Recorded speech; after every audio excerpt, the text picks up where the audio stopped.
ਸਤਿ ਸ਼੍ਰੀ ਅਕਾਲ ਜੀ। Stories classic ਵਿੱਚ ਸਵਾਗਤ ਹੈ ਦੋਸਤੋ। ਉਮੀਦ ਕਰਦੇ ਹਾਂ ਤੁਸੀਂ ਸਾਰੇ ਠੀਕ ਠਾਕ ਹੋਵੋਗੇ। ਹਾਜ਼ਰ ਹੋਏ ਹਾਂ ਤੁਹਾਡੇ ਲਈ ਨਵੀਂ ਕਹਾਣੀ ਲੈ ਕੇ।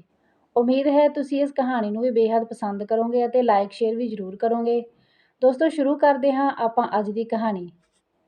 ਸਾਡੇ ਪਿੰਡ ਵਿੱਚ ਇੱਕ ਕਰਮੋ ਨਾਮ ਦੀ ਔਰਤ ਸੀ ਜੋ ਮਰੇ ਹੋਏ ਲੋਕਾਂ ਨੂੰ ਇਸ਼ਨਾਨ ਕਰਵਾਉਂਦੀ ਸੀ ਕਿ ਇਹਦੇ ਨਾਲ ਉਹਨਾਂ ਦੇ ਪਰਿਵਾਰ ਅਮੀਰ ਹੋ ਜਾਣਗੇ। ਮੈਂ ਇਹਨਾਂ ਸਾਰੀਆਂ ਗੱਲਾਂ ਬਾਰੇ ਸੋਚਦੀ ਰਹਿੰਦੀ। ਇੱਕ ਦਿਨ ਸਾਡੇ ਘਰ ਮੇਰੀ ਦਾਦੀ ਦੀ ਮੌਤ ਹੋ ਗਈ ਅਤੇ ਮੈਂ ਬਾਥਰੂਮ ਵਿੱਚ ਗੁਪਤ ਕੈਮਰਾ ਲਗਾ ਦਿੱਤਾ। ਜਦੋਂ ਕਰਮੋ ਦਾਦੀ ਨੂੰ ਇਸ਼ਨਾਨ ਕਰਵਾ ਰਹੀ ਸੀ ਤਾਂ ਇਹ ਦੇਖ ਕੇ ਮੇਰੇ ਪੈਰਾਂ ਹੇਠੋਂ ਜ਼ਮੀਨ ਨਿਕਲ ਗਈ, ਕਿਉਂਕਿ ਕਰਮੋ ਮਰੇ ਹੋਏ ਲੋਕਾਂ ਨਾਲ। ਮੇਰੇ ਪਾਪਾ ਸ਼ਹਿਰ ਵਿੱਚ ਨੌਕਰੀ ਕਰਦੇ ਸਨ ਅਤੇ ਅਸੀਂ ਸਾਰੇ ਸ਼ਹਿਰ ਵਿੱਚ ਰਹਿੰਦੇ ਸੀ। ਫਿਰ ਮੇਰੇ ਪਾਪਾ ਜੀ ਦੀ ਮਾਸੀ ਦੀ ਮੌਤ ਹੋ ਗਈ ਤਾਂ ਅਸੀਂ ਪਿੰਡ ਵਿੱਚ ਆਏ। ਮੇਰੀ ਦਾਦੀ ਅਤੇ ਮੇਰੇ ਚਚੇਰੇ ਭਰਾ ਪਿੰਡ ਵਿੱਚ ਰਹਿੰਦੇ ਸਨ, ਪਰ ਸ਼ਹਿਰ ਜਾਣ ਤੋਂ ਬਾਅਦ ਸਾਨੂੰ ਆਪਣੇ ਪਿੰਡ ਜਾਣ ਦਾ ਮੌਕਾ ਆਸਾਨੀ ਨਾਲ ਨਹੀਂ ਮਿਲਦਾ ਸੀ। ਅਚਾਨਕ ਅਸੀਂ ਸਾਰੇ ਪਿੰਡ ਚਲੇ ਗਏ ਤਾਂ ਜੋ ਦਾਦੀ ਨੂੰ ਮਿਲ ਸਕੀਏ। ਅਸੀਂ ਆਪਣੇ ਪਿੰਡ ਵਿੱਚ ਘਰ ਪਹੁੰਚ ਗਏ। ਮੇਰੀ ਮੰਮੀ ਨੇ ਮੈਨੂੰ ਦੱਸਿਆ ਕਿ ਪਾਪਾ ਦੀ ਮਾਸੀ ਦੀ ਮੌਤ ਹੋ ਗਈ ਹੈ। ਫਿਰ ਸਾਨੂੰ ਉਹ ਉੱਥੇ ਲੈ ਗਏ। ਜਦੋਂ ਅਸੀਂ ਉੱਥੇ ਪਹੁੰਚੇ ਤਾਂ ਉੱਥੇ ਸਾਰੇ ਰੋ ਰਹੇ ਸਨ ਅਤੇ ਉੱਥੇ ਸਾਰੇ ਰਿਸ਼ਤੇਦਾਰ ਵੀ ਇਕੱਠੇ ਹੋਏ ਸਨ। ਪਰ ਇੱਕ ਔਰਤ ਜਿਸ ਦੀ ਹਰ ਕੋਈ ਉਡੀਕ ਕਰ ਰਿਹਾ ਸੀ, ਉਸ ਦਾ ਨਾਂ ਕਰਮੋ ਸੀ। ਮੈਂ ਉੱਥੇ ਹੌਲੀ ਜਿਹੇ ਆਪਣੀ ਚਚੇਰੀ ਭੈਣ ਨੂੰ ਪੁੱਛਿਆ ਕਿ ਇਹ ਕਰਮੋ ਕੌਣ ਹੈ, ਤਾਂ ਮੈਨੂੰ ਮੇਰੀ ਭੈਣ ਨੇ ਦੱਸਿਆ ਕਿ ਇਹ ਪਿੰਡ ਵਿੱਚ ਮੁਰਦਿਆਂ ਨੂੰ ਇਸ਼ਨਾਨ ਕਰਵਾਉਂਦੀ ਹੈ। ਮਰੇ ਹੋਏ ਲੋਕਾਂ ਦੇ ਪਰਿਵਾਰ ਵਾਲੇ ਉਸ ਦੇ ਇਸ਼ਨਾਨ ਕਰਵਾਉਣ ਤੋਂ ਪ੍ਰਭਾਵਿਤ ਹੁੰਦੇ ਹਨ ਅਤੇ ਅਗਲੇ ਹੀ ਦਿਨ ਉਹ ਬਹੁਤ ਅਮੀਰ ਹੋ ਜਾਂਦੇ ਹਨ। ਕੱਲ੍ਹ ਦੇਖਣਾ, ਮਾਸੀ ਦੇ ਪਰਿਵਾਰ ਵਾਲੇ ਵੀ ਅਮੀਰ ਬਣ ਜਾਣਗੇ। ਮੈਂ ਪੜ੍ਹੀ ਲਿਖੀ ਹੋਣ ਕਰਕੇ ਇਹ ਗੱਲ ਸੁਣ ਕੇ ਹੱਸ ਪਈ ਤਾਂ ਮੈਨੂੰ ਮੇਰੀ ਭੈਣ ਨੇ ਕਿਹਾ, ਹੱਸੋ ਨਾ, ਤੁਸੀਂ ਵੀ ਇਸ ਹਫ਼ਤੇ ਵਿੱਚ ਇਹ ਗੱਲ ਸਮਝ ਜਾਵੋਗੇ। ਫਿਰ ਅਚਾਨਕ ਉਹ ਔਰਤ ਕਰਮੋ ਉੱਥੇ ਆਈ ਤਾਂ ਉੱਥੋਂ ਸਾਰੇ ਪਰਾਂ ਹਟ ਗਏ। ਜਦੋਂ ਕਰਮੋ ਆਈ ਤਾਂ ਮੈਂ ਉਸ ਵੱਲ ਗੌਰ ਨਾਲ ਵੇਖਿਆ। ਉਹ ਮੈਨੂੰ 50-55 ਸਾਲ ਦੀ ਹੁਸ਼ਿਆਰ ਔਰਤ ਲੱਗੀ। ਕਰਮੋ ਮ੍ਰਿਤਕ ਸਰੀਰ ਨੂੰ ਇਸ਼ਨਾਨ ਕਰਵਾਉਣ ਲੱਗੀ ਤਾਂ ਉਸਨੇ ਸਾਰਿਆਂ ਨੂੰ ਬਾਹਰ ਭੇਜ ਦਿੱਤਾ ਅਤੇ ਫਿਰ ਉਹ ਮ੍ਰਿਤਕ ਨੂੰ ਇਸ਼ਨਾਨ ਕਰਵਾ ਕੇ ਬਾਹਰ ਆਈ।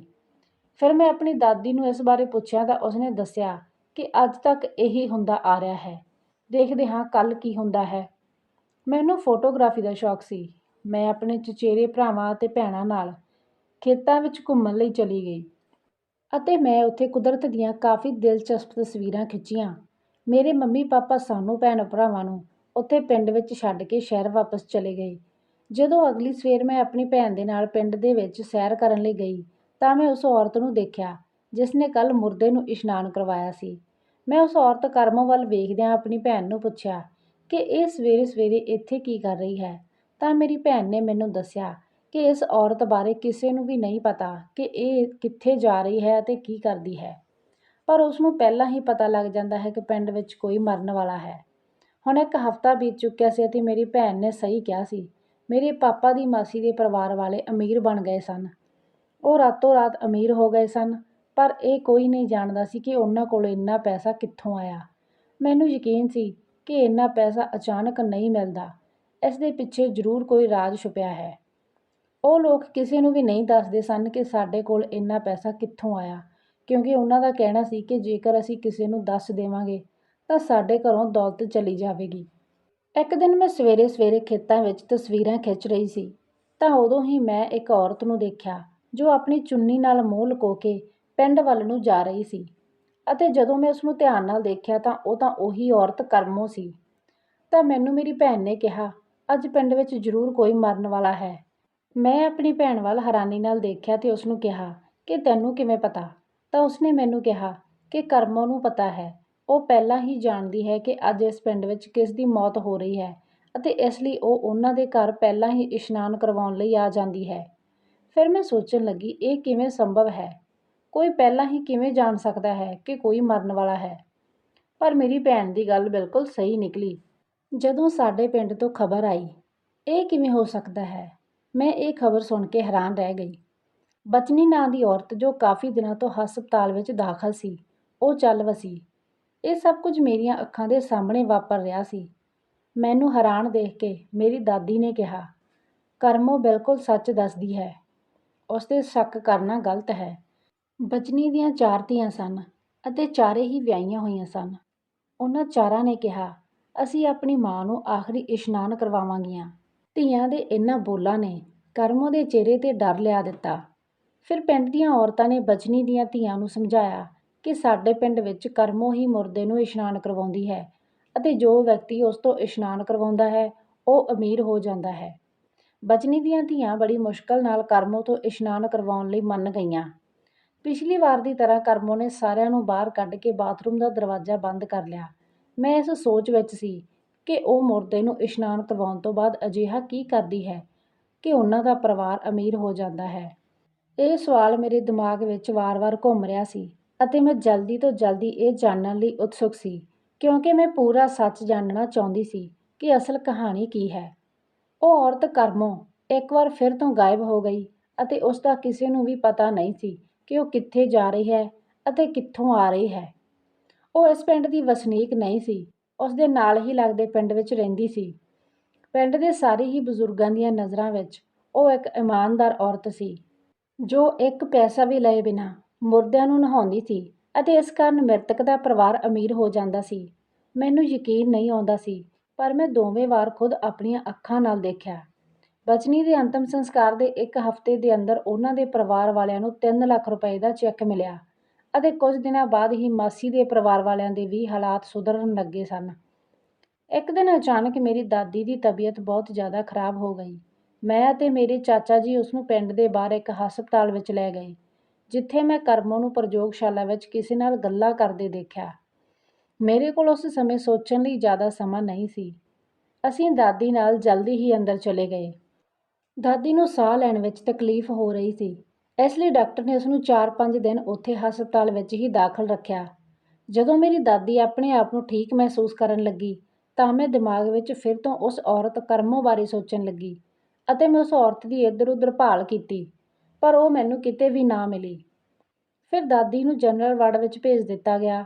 ਜਦੋਂ ਸ਼ਾਮ ਹੋਈ ਤਾਂ ਮੈਨੂੰ ਚਾਚਾ ਜੀ ਨੇ ਕਿਹਾ ਕਿ ਤੂੰ ਅਤੇ ਤੇਰੀ ਚਾਚੀ ਦੋਵੇਂ ਘਰ ਚਲੀਆਂ ਜਾਓ। ਜਦੋਂ ਮੈਂ ਅਤੇ ਚਾਚੀ ਘਰ ਜਾਣ ਲਈ ਉੱਥੋਂ ਬਾਹਰ ਨਿਕਲੀਆਂ ਤਾਂ ਮੈਂ ਫਿਰ ਤੋਂ ਉਸ ਔਰਤ ਕਰਮੋ ਨੂੰ ਦੇਖਿਆ। ਮੈਂ ਸੋਚਿਆ ਕਿ ਸ਼ਾਇਦ ਉਹ ਹਸਪਤਾਲ ਵਿੱਚ ਕਿਸੇ ਨੂੰ ਮਿਲਣ ਆਈ ਹੋਵੇਗੀ ਪਰ ਅਗਲੇ ਦਿਨ ਮੈਂ ਦੁਬਾਰਾ ਉਸ ਨੂੰ ਹਸਪਤਾਲ ਵਿੱਚ ਦੇਖ ਕੇ ਹੈਰਾਨ ਰਹਿ ਗਈ। ਜਦੋਂ ਮੈਂ ਨਰਸ ਨੂੰ ਪੁੱਛਿਆ ਤਾਂ ਉਸਨੇ ਕਿਹਾ ਕਿ ਇਹ ਔਰਤ ਕਰਮੋ ਇੱਥੇ ਇੱਕ ਵਾਰਡ ਸੁਪਰਵਾਈਜ਼ਰ ਵਜੋਂ ਕੰਮ ਕਰਦੀ ਹੈ। ਮੈਂ ਉਸ ਨੂੰ ਨਰਸ ਨਾਲ ਗੱਲ ਕਰਦੇ ਸੁਣਿਆ। ਮੈਨੂੰ ਹੁਣ ਪਿੰਡ ਜਾਣ ਦਿਓ ਕਿਉਂਕਿ ਮੈਨੂੰ ਉਸ ਦੇ ਨਹਾਉਣ ਦਾ ਧਿਆਨ ਰੱਖਣਾ ਪਵੇਗਾ। ਉਹ ਮ੍ਰਿਤਕ ਦੇ ਪਰਿਵਾਰ ਤੋਂ ਪਹਿਲਾਂ ਹੀ ਪਿੰਡ ਪਹੁੰਚ ਜਾਂਦੀ ਅਤੇ ਪਿੰਡ ਵਾਲੇ ਸੋਚਦੇ ਹਨ ਕਿ ਅੱਜ ਕਰਮੋ ਆਈ ਹੈ, ਜ਼ਰੂਰ ਕੋਈ ਮਰਨ ਵਾਲਾ ਹੈ। ਮੈਂ ਸੋਚਿਆ ਉਸਦੇ ਇੱਥੇ ਕੰਮ ਕਰਨ ਵਿੱਚ ਕੋਈ ਖਾਸ ਗੱਲ ਨਹੀਂ ਹੈ ਪਰ ਜਿਸ ਮਰੇ ਹੋਏ ਆਦਮੀ ਨੂੰ ਉਹ ਨਹਾਉਂਦੀ ਹੈ ਉਹ ਅਮੀਰ ਕਿਵੇਂ ਹੋ ਜਾਂਦਾ ਹੈ। ਅਤੇ ਇੱਕ ਗੱਲ ਹੋਰ ਜੋ ਮੈਨੂੰ ਬਹੁਤ ਪਰੇਸ਼ਾਨ ਕਰ ਰਹੀ ਸੀ ਕਿ ਕਰਮੋ ਆਪਣੇ ਤੋਂ ਇਲਾਵਾ ਉਸ ਮਰੇ ਹੋਏ ਵਿਅਕਤੀ ਨੂੰ ਹੋਰ ਕਿਸੇ ਨੂੰ ਵੀ ਇਸ਼ਨਾਨ ਨਹੀਂ ਕਰਵਾਉਣ ਦਿੰਦੀ। ਦਾਦੀ ਨੂੰ 4 ਦਿਨਾਂ ਬਾਅਦ ਹਸਪਤਾਲ ਵਿੱਚੋਂ ਛੁੱਟੀ ਮਿਲ ਗਈ। ਉਹਨਾਂ 4 ਦਿਨਾਂ ਦੇ ਦੌਰਾਨ ਮੇਰੀ ਨਜ਼ਰ ਕਰਮੋ 'ਤੇ ਟਿਕੀ ਹੋਈ ਸੀ। ਮੈਂ ਉਸਦੀ ਹਰ ਹਰਕਤ 'ਤੇ ਤੇਜ਼ ਨਜ਼ਰ ਰੱਖੀ ਪਰ ਮੈਂ ਉਸਦੇ ਵਿਵਹਾਰ ਵਿੱਚ ਕੁਝ ਹੋਰ ਵੱਖਰਾ ਦੇਖਿਆ। ਅਗਲੇ ਦਿਨ ਨਾਲ ਲੱਗਦੇ ਪਿੰਡ ਮੇਰੀ ਚਾਚੀ ਦੀ ਭੂਆ ਦੀ ਮੌਤ ਹੋ ਗਈ, ਇਸ ਲਈ ਮੈਂ ਵੀ ਚਾਚੀ ਦੇ ਨਾਲ ਉਸਦੇ ਅੰਤਮ ਸੰਸਕਾਰ 'ਤੇ ਗਈ ਸੀ। ਮੈਨੂੰ ਯਕੀਨ ਸੀ ਕਿ ਕਰਮੋ ਉੱਥੇ ਜ਼ਰੂਰ ਹੋਵੇਗੀ ਪਰ ਜਦੋਂ ਮੁਰਦੇ ਨੂੰ ਨਹਾਉਣ ਦਾ ਸਮਾਂ ਆਇਆ ਤਾਂ ਮੈਂ ਹੈਰਾਨ ਰਹਿ ਗਈ ਕਿਉਂਕਿ ਕਰਮੋ ਉੱਥੇ ਨਹੀਂ ਸੀ। ਮੈਂ ਆਪਣੀ ਚਾਚੀ ਨੂੰ ਪੁੱਛਿਆ ਕਿ ਕਰਮੋ ਇੱਥੇ ਕਿਉਂ ਨਹੀਂ ਆਈ, ਜਿਸ 'ਤੇ ਮੇਰੀ ਚਾਚੀ ਨੇ ਮੈਨੂੰ ਦੱਸਿਆ ਕਿ ਉਹ ਸਿਰਫ ਉਹਨਾਂ ਨੂੰ ਹੀ ਨਹਾਉਂਦੀ ਹੈ ਜਿਨ੍ਹਾਂ ਨੂੰ ਉਹ ਪਸੰਦ ਕਰਦੀ ਹੈ, ਖਾਸ ਤੌਰ 'ਤੇ ਜੋ ਬਿਮਾਰ ਹੋ ਕੇ ਮਰਦੇ ਹਨ। ਅਤੇ ਮੇਰੀ ਭੂਆ ਤਾਂ ਬਿਮਾਰ ਨਹੀਂ ਸੀ, ਉਸ ਦੀ ਤਾਂ ਮੌਤ ਅਚਾਨਕ ਹੀ ਦਿਲ ਦਾ ਦੌਰਾ ਪੈਣ ਕਰਕੇ ਹੋਈ ਹੈ। ਮੁਰਦੇ ਨੂੰ ਬਾਕੀ ਔਰਤਾਂ ਨੇ ਨਹਾਇਆ ਅਤੇ ਅਸੀਂ ਅੰਤਮ ਸੰਸਕਾਰ ਹੋਣ ਤੋਂ ਬਾਅਦ ਘਰ ਆ ਗਏ। ਜਦੋਂ ਅਸੀਂ ਘਰ ਆਏ ਤਾਂ ਸਾਡੇ ਆਉਣ ਤੋਂ ਪਹਿਲਾਂ ਮੰਮੀ ਪਾਪਾ ਸਾਨੂੰ ਲੈਣ ਲਈ ਆਏ ਹੋਏ ਸਨ। ਮੈਂ ਕਰਮੋ ਦਾ ਭੇਦ ਜਾਣੇ ਬਿਨਾਂ ਉੱਥੋਂ ਨਹੀਂ ਜਾਣਾ ਚਾਹੁੰਦੀ ਸੀ ਪਰ ਗਰਮੀਆਂ ਦੀਆਂ ਛੁੱਟੀਆਂ ਵੀ ਖਤਮ ਹੋ ਗਈਆਂ ਸਨ। ਫਿਰ ਮੈਂ ਬੇਝਿਜਕ ਹੋ ਕੇ ਆਪਣੇ ਮੰਮੀ ਪਾਪਾ ਨਾਲ ਸ਼ਹਿਰ ਵਾਪਸ ਚਲੀ ਗਈ। ਮੇਰੀ ਕਾਲਜ ਦੀ ਪੜ੍ਹਾਈ ਸੀ ਇਸ ਲਈ ਮੈਂ ਆਪਣੇ ਕਾਲਜ ਦੀ ਪੜ੍ਹਾਈ ਵਿੱਚ ਰੁੱਝ ਗਈ। ਹੌਲੀ-ਹੌਲੀ ਕਰਮੋ ਮੇਰੇ ਮਨ ਵਿੱਚੋਂ ਨਿਕਲ ਗਈ। ਸਭ ਕੁਝ ਠੀਕ ਚੱਲ ਰਿਹਾ ਸੀ ਅਤੇ ਮੈਨੂੰ ਵੀ ਨਹੀਂ ਪਤਾ ਸੀ ਕਿ ਮੈਨੂੰ ਪਿੰਡ ਫਿਰ ਤੋਂ ਜਾਣ ਦਾ ਮੌਕਾ ਮਿਲੂਗਾ। ਮੇਰੀ ਦਾਦੀ ਦੀ ਅਚਾਨਕ ਹੀ ਬਿਮਾਰੀ ਕਾਰਨ ਮੌਤ ਹੋ ਗਈ। ਹਰ ਕੋਈ ਅੰਤਮ ਸੰਸਕਾਰ ਲਈ ਪਿੰਡ ਆਇਆ ਹੋਇਆ ਸੀ। ਹੁਣ ਮੈਂ ਇਹ ਮੌਕਾ ਗਵਾਉਣਾ ਨਹੀਂ ਚਾਹੁੰਦੀ ਸੀ। ਇਹ ਸਾਡਾ ਘਰ ਸੀ। ਜਦੋਂ ਕਿਸੇ ਨੇ ਕਰਮੋ ਨੂੰ ਇਸ਼ਨਾਨ ਕਰਵਾਉਣ ਲਈ ਬੁਲਾਇਆ ਤਾਂ ਮੈਂ ਭੱਜ ਕੇ ਬਾਥਰੂਮ ਦੇ ਵਿੱਚ ਇੱਕ ਛੋਟਾ ਜਿਹਾ ਕੈਮਰਾ ਲਗਾ ਦਿੱਤਾ ਜਿੱਥੇ ਮੁਰਦੇ ਦਾ ਇਸ਼ਨਾਨ ਕੀਤਾ ਜਾਣਾ ਸੀ ਅਤੇ ਮੈਂ ਜਲਦੀ ਨਾਲ ਬਾਹਰ ਆ ਗਈ ਅਤੇ ਕਮਰੇ ਦਾ ਦਰਵਾਜ਼ਾ ਬੰਦ ਕਰ ਦਿੱਤਾ। ਕਰਮੋ ਪਹਿਲਾਂ ਦੀ ਤਰ੍ਹਾਂ ਆਈ ਅਤੇ ਉਸਨੇ ਦਾਦੀ ਨੂੰ 1 ਘੰਟੇ ਵਿੱਚ ਇਸ਼ਨਾਨ ਕਰਵਾ ਦਿੱਤਾ ਅਤੇ ਫਿਰ ਦਾਦੀ ਦਾ ਅੰਤਮ ਸੰਸਕਾਰ ਕਰ ਦਿੱਤਾ ਗਿਆ। ਜਦੋਂ ਸ਼ਾਮ ਹੋ ਗਈ ਤਾਂ ਮੈਂ ਉੱਥੋਂ ਕੈਮਰਾ ਕੱਢ ਲਿਆਂਦਾ। ਮੈਨੂੰ ਪਤਾ ਸੀ ਨਹਾਉਣ ਦੀ ਵੀਡੀਓ ਬਣਾਉਣਾ ਚੰਗਾ ਨਹੀਂ, ਪਰ ਮੈਂ ਸੱਚ ਜਾਣਨਾ ਚਾਹੁੰਦੀ ਸੀ। ਹੁਣ ਇਸ ਵੀਡੀਓ ਵਿੱਚ ਸਾਫ਼ ਦੇਖਿਆ ਜਾ ਸਕਦਾ ਸੀ ਕਿ ਉਹ ਮੁਰਦੇ ਨੂੰ ਕਿਵੇਂ ਇਸ਼ਨਾਨ ਕਰਵਾਉਂਦੀ ਹੈ ਅਤੇ ਇਸ ਵਿੱਚ ਅਜਿਹਾ ਕੀ ਖਾਸ ਹੈ ਕਿ ਮ੍ਰਿਤਕ ਦੇ ਪਰਿਵਾਰ ਵਾਲੇ ਅਮੀਰ ਹੋ ਜਾਂਦੇ ਹਨ। ਫਿਰ ਮੈਂ ਤੇ ਮੇਰੀ ਭੈਣ ਦੇਖਣ ਲੱਗੀਆਂ, ਪਰ ਕੁਝ ਅਜਿਹਾ ਸੀ ਜਿਸ ਨੂੰ ਅਸੀਂ 4 ਵਾਰ ਵੀਡੀਓ ਦੇਖਣ ਤੋਂ ਬਾਅਦ ਵੀ ਸਮਝ ਨਾ ਸਕੀਆਂ। ਮੈਂ ਆਪਣੀ ਭੈਣ ਨੂੰ ਪੁੱਛਿਆ ਕਿ ਦਾਦੀ ਬਿਮਾਰ ਸੀ, ਤਾਂ ਉਸਨੇ ਦੱਸਿਆ ਕਿ ਹਾਂ, ਛਾਤੀ ਵਿੱਚ ਮਾਮੂਲੀ ਜਿਹਾ ਦਰਦ ਸੀ, ਇਸ ਲਈ ਉਸ ਨੂੰ ਹਸਪਤਾਲ ਲਿਜਾਇਆ ਗਿਆ।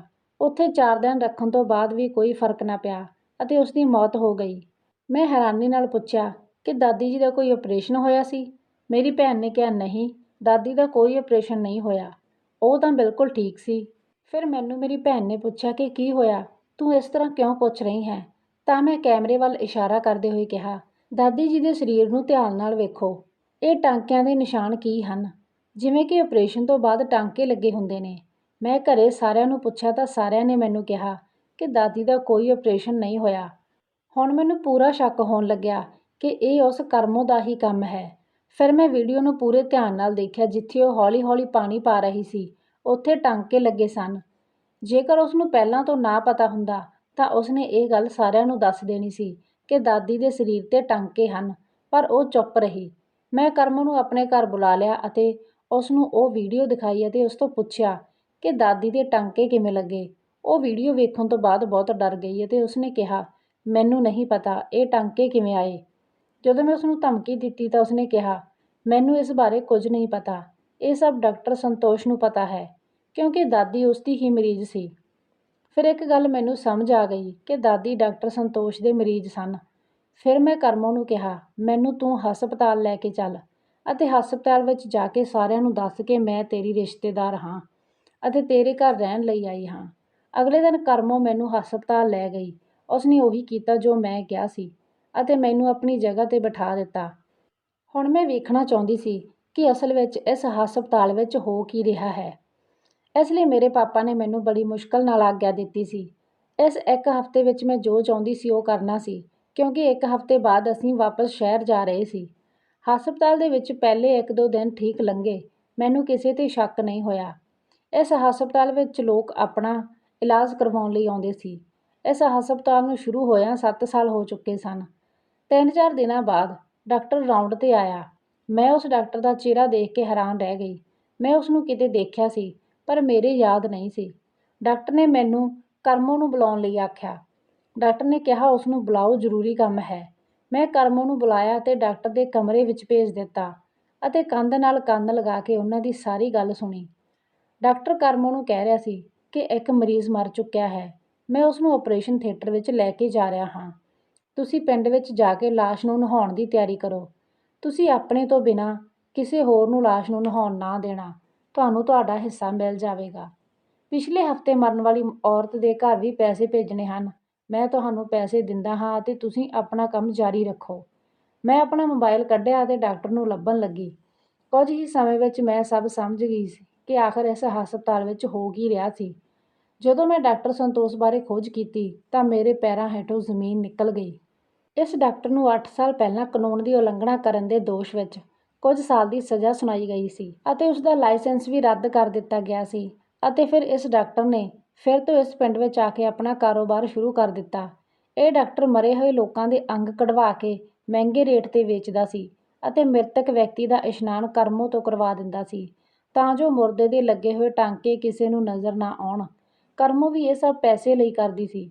ਮ੍ਰਿਤਕ ਵਿਅਕਤੀ ਦੇ ਸਰੀਰ ਦੇ ਅੰਗ ਵੇਚ ਕੇ ਕੁਝ ਪੈਸੇ ਮ੍ਰਿਤਕ ਦੇ ਘਰ ਭੇਜ ਦਿੱਤੇ ਜਾਂਦੇ, ਕਿਉਂਕਿ ਅਸੀਂ ਉਹਨਾਂ ਤੋਂ ਹਸਪਤਾਲ ਵਿੱਚ ਇੱਕ ਲਿਖਤੀ ਰੂਪ ਵਿੱਚ ਸਮਝੌਤਾ ਕਰਵਾਉਂਦੇ ਸੀ, ਜਿਸ ਵਿੱਚ ਇਹ ਲਿਖਿਆ ਹੁੰਦਾ ਸੀ ਕਿ ਅਸੀਂ ਆਪਣੇ ਮਰੀਜ਼ ਨੂੰ ਆਪਣੀ ਮਰਜ਼ੀ ਅਨੁਸਾਰ ਆਪਰੇਸ਼ਨ ਕਰਨ ਅਤੇ ਰੋਗੀ ਦਿਲ ਨੂੰ ਕੱਢਣ ਦੀ ਇਜਾਜ਼ਤ ਦਿੰਦੇ ਹਾਂ ਅਤੇ ਆਪਣੀ ਮਰਜ਼ੀ ਅਨੁਸਾਰ ਅਸੀਂ ਮਰੀਜ਼ ਦੀ ਬਾਡੀ ਦਾ ਹਿੱਸਾ ਕੱਢ ਦਿੰਦੇ ਸੀ।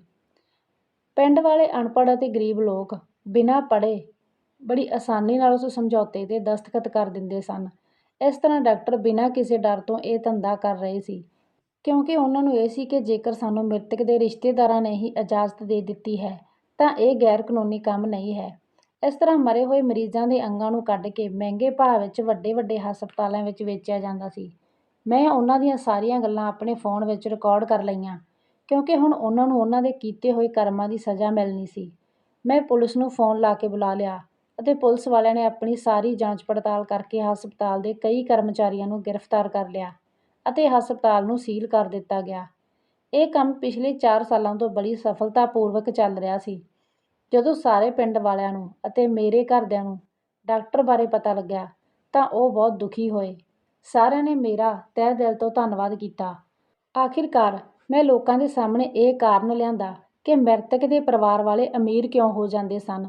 ਹੁਣ ਸਾਰਾ ਸੱਚ ਸਾਹਮਣੇ ਆ ਚੁੱਕਿਆ ਸੀ ਅਤੇ ਇਹ ਧੰਦਾ ਬੰਦ ਹੋ ਚੁੱਕਿਆ ਸੀ ਅਤੇ ਜੋ ਵੀ ਲੋਕ ਇਸ ਵਿੱਚ ਸ਼ਾਮਲ ਸਨ ਉਹਨਾਂ ਨੂੰ ਸਖਤ ਤੋਂ ਸਖਤ ਸਜ਼ਾ ਦਿੱਤੀ ਗਈ। ਦੋਸਤੋ, ਇਹ ਸੀ ਸਾਡੀ ਅੱਜ ਦੀ ਕਹਾਣੀ। ਮੈਂ ਉਮੀਦ ਕਰਦੀ ਹਾਂ ਤੁਹਾਨੂੰ ਇਹ ਕਹਾਣੀ ਜ਼ਰੂਰ ਪਸੰਦ ਆਈ ਹੋਵੇਗੀ। ਤੁਹਾਡੇ ਇਸ ਕਹਾਣੀ ਬਾਰੇ ਕੀ ਵਿਚਾਰ ਹਨ, ਸਾਨੂੰ ਕਮੈਂਟ ਕਰਕੇ ਜ਼ਰੂਰ ਦੱਸਣਾ। ਅਤੇ ਹਾਂ ਦੋਸਤੋ, ਜੇਕਰ ਚੈਨਲ ਨੂੰ ਸਬਸਕ੍ਰਾਈਬ ਨਹੀਂ ਕੀਤਾ ਤਾਂ ਚੈਨਲ ਨੂੰ ਸਬਸਕ੍ਰਾਈਬ ਕਰਕੇ ਬੈਲ ਬਟਨ ਜ਼ਰੂਰ ਦਬਾ ਦੇਣਾ, ਤਾਂ ਜੋ ਸਾਡੀਆਂ ਆਉਣ ਵਾਲੀਆਂ ਹੋਰ ਵੀ ਨਵੀਆਂ ਅਤੇ ਦਿਲਚਸਪ ਕਹਾਣੀਆਂ ਦਾ ਤੁਸੀਂ ਆਨੰਦ ਮਾਣ ਸਕੋ ਅਤੇ ਉਹਨਾਂ ਤੋਂ ਸਿੱਖਿਆ ਪ੍ਰਾਪਤ ਕਰ ਸਕੋ। ਮਿਲਦੇ ਹਾਂ ਦੋਸਤੋ ਕਿਸੇ ਹੋਰ ਨਵੀਂ ਕਹਾਣੀ ਦੇ ਨਾਲ। ਪੂਰੀ ਕਹਾਣੀ ਦੇਖਣ ਲਈ ਧੰਨਵਾਦ ਜੀ।